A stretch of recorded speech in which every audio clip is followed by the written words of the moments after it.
Week 2, spin 4.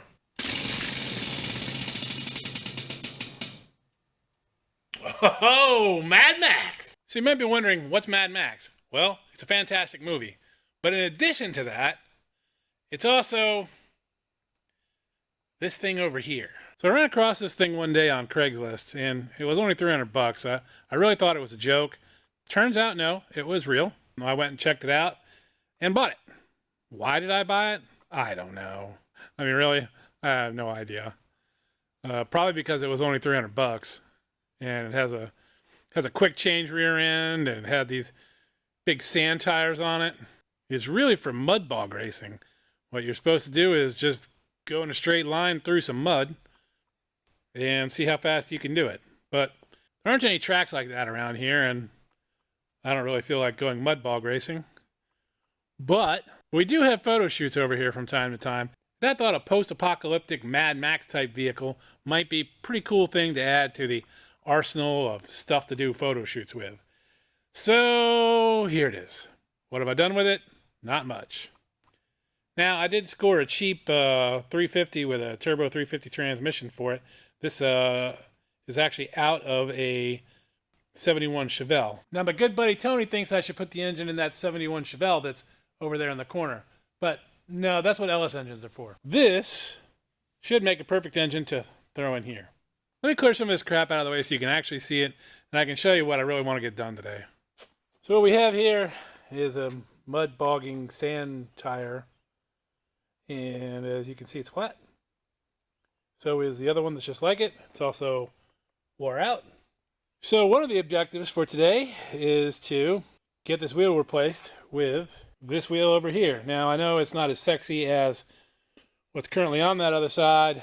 What I need for this thing to be able to do is to roll around the shop. I don't need it to be digging through mud or sand. Now, the problem with this wheel is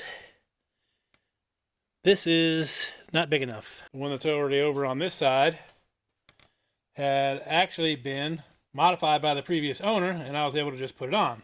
So we need to grind all this out. This is never going to be street driven. It's only going to be yard driven, so not a big deal. Next up, we have this seat that needs to come out of here. This seat is a total wreck. It is welded and rusted into place, so we need to cut this seat out. This is a Porsche 914 seat. I have a pair of them. One of these seats will go in here to replace this, and then the other seat is going to end up sitting right here. Now, why would I do that? Well, that's because I'm going to mount a gun turret on the top.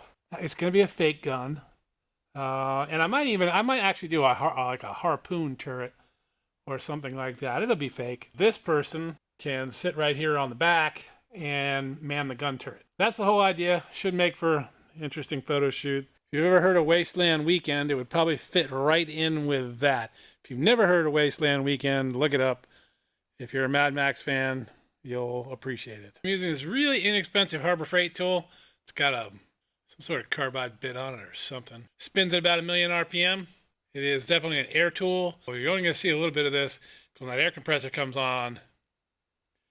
I don't even want to listen to that, so I know you guys don't. You can see I already started grinding away at it just to see whether or not this was going to work, and it appears like this is going to work just fine. Believe it or not, I do have some safety glasses, and I am wearing them for this. As you can see, that's some really fine metal shavings, and I do not want to get those in my eyes.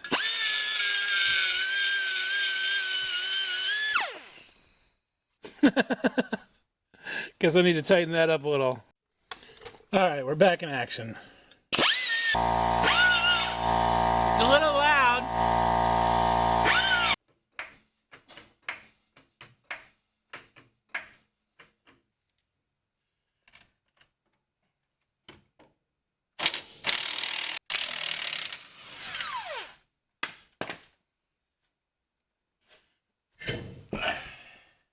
What the? Two giant toads living under this thing. Toad 1, and there's Toad 2 over there. I really don't think they're going to fit underneath the new tire. Okay, well, I've removed the lip, so hopefully now it will fit. So this is no big deal to do this for something that's never going to be on the street. If you're going to put something on the street or actually in the woods or something, don't do this. Well, success. It actually fits now. Perfect. Well, unfortunately, I'm out of time for working on the Mad Max mobile this week. I didn't get the seat out. At least I got it on 4 wheels that have air in it now. Progress. Anyways, see you in the next video.